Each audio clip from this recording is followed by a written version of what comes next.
గజేంద్రుని పూర్వజన్మ కథ.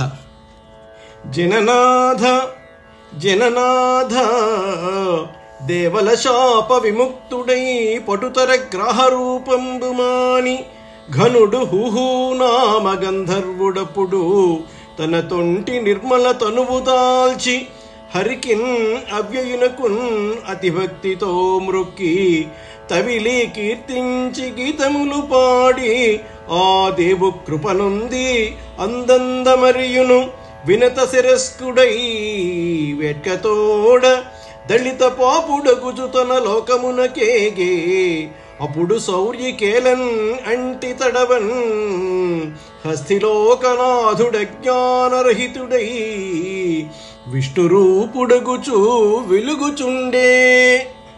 ఓ పరీక్షన్ మహారాజా, గొప్పదైన ఆ మొసలి దేవలముని పెట్టిన శాపం వల్ల కలిగిన తన మకర రూపం విడిచిపెట్టింది. నిర్మలమైన శరీరంతో హూహు అనే గంధర్వుడుగా మారింది.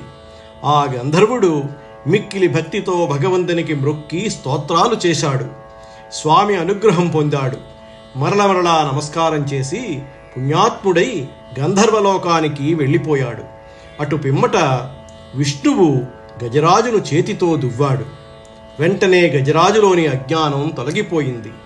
విష్ణుదేవునితో సారూప్యాన్ని సంపాదించి ప్రకాశించాడు.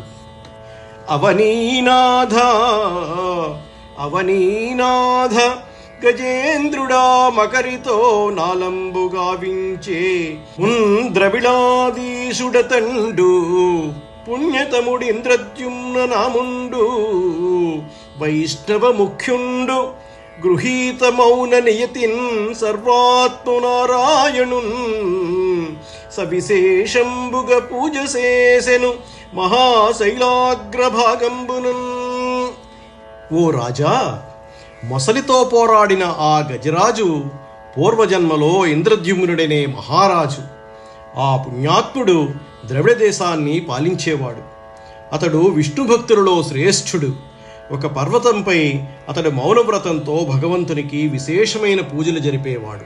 ఒకనాడా నృపుడచ్చుతున్ మనములో నూహించుచున్ మౌని అయి అకలంక స్థితి నున్నచో కలసుచుండచోటికిన్ వచ్చి లేవక పూజింపకయున్న మౌనింగని నవ్యక్రోధుడై మూఢా లుబ్ధా కరీంద్రోత్తమ యోని పుట్టుమని శాపం బిచ్చే భూవల్లభా. ఓ రాజా, ఇంద్రద్యుమ్నుడు ఒకనాడు విష్ణువును ఏకాగ్ర చిత్తంతో ధ్యానం చేస్తూ